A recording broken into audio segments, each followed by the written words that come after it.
Hello everyone, welcome back to our new video. दोस्तों, Orient Technologies के quarter 3 के result आ गए हैं और कंपनी अभी न्यूली लिस्टेड है। इसने अभी तक सिर्फ एक कॉन कॉल किया है और उस कॉन कॉल के बेसिस पे गाइडेंस काफ़ी सॉलिड दिया था इस कंपनी ने। इसका एक डिटेल्ड डिस्कशन जो है ऑलरेडी मैं वीडियो में कर चुका हूं, तो उसका लिंक आपको डिस्क्रिप्शन में मिल जाएगा।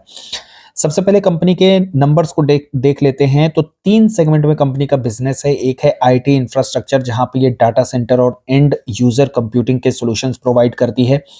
उसके अलावा सेकंड सेगमेंट आता है आईटी इनेबल्ड का। हालांकि यहाँ पे ध्यान देने वाली बात यह है कि सबसे ज्यादा जो बिजनेस है ओरिएंट टेक्नोलॉजी का, वो आता है आईटी इंफ्रास्ट्रक्चर वाले बिजनेस से। उसके अलावा अगर आईटी इनेबल्ड सर्विस की बात करें तो यहाँ पर जो है तो नेटवर्क ऑपरेशन का टाइप और जो ट्रेडिशनल आईटी के सर्विसेज हैं, आईटी फैसिलिटी मैनेजमेंट वगैरह के सर्विसेज देना, डिवाइस एज अ सर्विस देना, उस तरीके के बिजनेस जो है यहाँ पर ओरिएंट टेक्नोलॉजी करती है। लेकिन एक और इंटरेस्टिंग बिजनेस है, वो है cloud and data management service का, और ये बिजनेस जो है ओरिएंट टेक्नोलॉजी का बहुत तेजी से ग्रो कर रहा है। डिटेल्ड में जब मैं रेवेन्यू ब्रेकअप दिखाऊंगा तो वहां पे भी आप देखेंगे किस तरीके की ग्रोथ देखने को मिल रही है। और क्लाउड एंड डाटा की अगर बात करें तो मैनेजमेंट का टारगेट है कि यहाँ पे इनके जो रेवेन्यू का कंट्रीब्यूशन रहेगा वो धीरे धीरे आपको बढ़ता हुआ देखने को मिलेगा। ये एक बहुत इंपॉर्टेंट बिजनेस है क्योंकि एक एनुअल रिकरिंग रेवेन्यू जो है इस बिजनेस से आता है। और ओरिएंट टेक्नोलॉजी एक एज ए एमपीएस जो है कार्य कर रही है यहाँ पर। एडब्ल्यूएस इनका जो क्लाउड है अमेजॉन का, उसको इंडिया में मैनेज करने का काम जो है ओरिएंट टेक्नोलॉजीज के पास है। कॉन्ट्रैक्ट है, 3 साल का कॉन्ट्रैक्ट है, जिसके तहत ये कई सारे पब्लिक सेक्टर जो बैंक्स हैं उनको ये अपने सर्विसेज ऑफर कर रही हैं। और अभी रिसेंटली कुछ इनको डील्स भी मिली हैं जहां पे ये अदर जो है तो गवर्नमेंट की स्ट्रीम्स हैं उनको जो है तो ये सर्विसेज ऑफर करने वाली हैं। तो अगर 9 मंथ बेसिस पर देखेंगे तो इस सेक्टर में अच्छी ग्रोथ देखने को मिली है। आईटी इंफ्रास्ट्रक्चर प्रोडक्ट यहाँ पे जो है तो पिछले साल जितना इनका रेवेन्यू था उससे कहीं ज्यादा जो है कंपनी ने 9 मंथ में किया है। लेकिन इनके रेवेन्यू में अगर आप देखेंगे तो आईटी इनेबल्ड सर्विसेज में यहाँ पर एक डाउनफॉल देखने को मिल रहा है। उसके अलावा क्लाउड एंड डाटा मैनेजमेंट की बात करें तो यहाँ पे भी ये बिजनेस काफी अच्छा किया है। लगभग 9 मंथ में सिमिलर से बिजनेस कर लिए हैं जितना कि इन्होंने पिछले साल किए थे। अब इसके अलावा एक बार हम इनके क्वार्टरली रिजल्ट पर ओवरव्यू देख लेते हैं। तो अगर आप देखेंगे वाई बेसिस पर कंपनी का रेवेन्यू 33% से ग्रो किया है। एबिटा की बात करें तो लगभग 15.5% की ग्रोथ एबिटा में देखने को मिल रही है। पैट भी लगभग 16.5% से ग्रो किए हैं और ईपीएस लगभग 8% से ग्रो किए हैं। रेवेन्यू ब्रेकअप अगर इंडस्ट्री वाइज देखा जाए तो यहाँ पे गवर्नमेंट के पास जो है तो रेवेन्यू नियरली 12% के आसपास है। बीएफएसआई का अगर आप देखेंगे 8% है। मिड मार्केट में यहाँ पे सबसे ज्यादा रेवेन्यू जो है लगभग 66% देखने को मिलेगा। उसके अलावा कम्युनिकेशन, हेल्थ केयर, मैन्युफैक्चरिंग, यहाँ पर बहुत कम इनका रेवेन्यू का कॉन्ट्रीब्यूशन है। टोटल रेवेन्यू का अगर ब्रेकअप देखेंगे 3 सेगमेंट में तो आईटी इंफ्रास्ट्रक्चर का बिजनेस जो है वो वाई बेसिस पर 24% से ग्रो किया है। ये लगभग 95 करोड़ रुपए से बढ़ करके 119 करोड़ रुपए रहा है।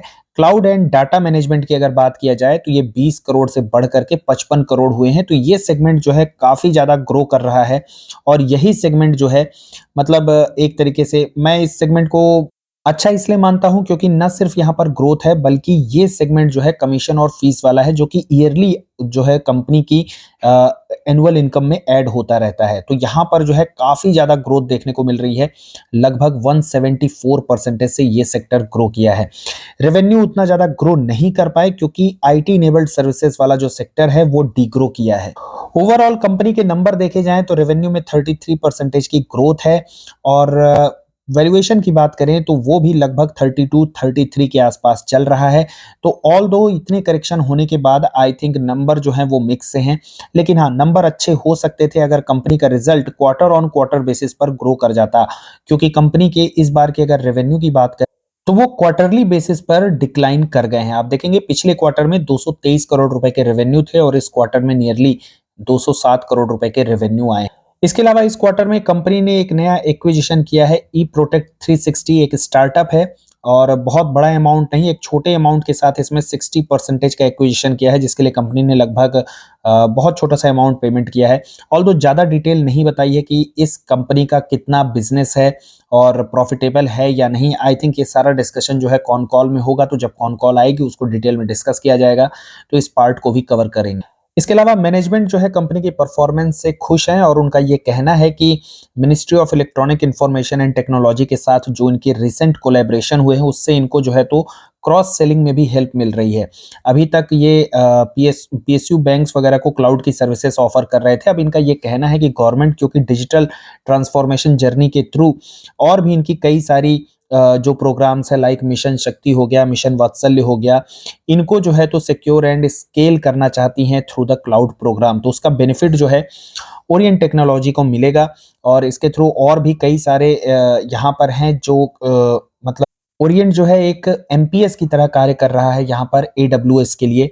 और इट्स लाइक अ ब्रिज की एडब्ल्यूएस जो सर्विसेज ऑफर कर रहा है इंडिया में कंपनीज को हो गए या बैंक्स को हो गए, तो उनको मैनेज करने का जो काम है वो ओरिएंट कर रहा है उस एडब्ल्यूएस को, उस क्लाउड को, for the banks and for the companies. तो यहाँ पे डिजिटल जो हमारी जो गवर्नमेंट है उसके और भी कुछ इनिशिएटिव्स हैं जिसके तहत यहाँ पे डिजी लॉकर वगैरह हो गए, एनडीडीबी हो गए, उमंग हो गया, इन सब को भी यहाँ पर आने वाले टाइम में एडब्ल्यूएस क्लाउड की जो सर्विसेज हैं उसको ओरिएंट जो है मैनेज करेगा।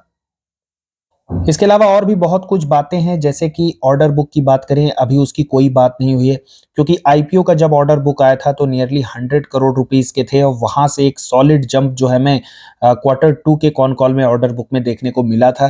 तो ऑर्डर बुक में बहुत सॉलिड जंप देखने को मिला था, लेकिन अभी तक रिवील नहीं हुआ है इनके डॉक्यूमेंट्स के थ्रू कि ऑर्डर बुक इस बार की कितनी है। तो डेफिनेटली Q3 के कॉन कॉल में ये भी एक डिस्कशन का पॉइंट रहेगा कि इनकी ऑर्डर बुक कितनी है और उससे एक आइडिया लगेगा कि ऑर्डर बुक में ग्रोथ आई है अच्छी नहीं, जिससे फ्यूचर के ग्रोथ की विजिबिलिटी ज्यादा क्लियर होगी।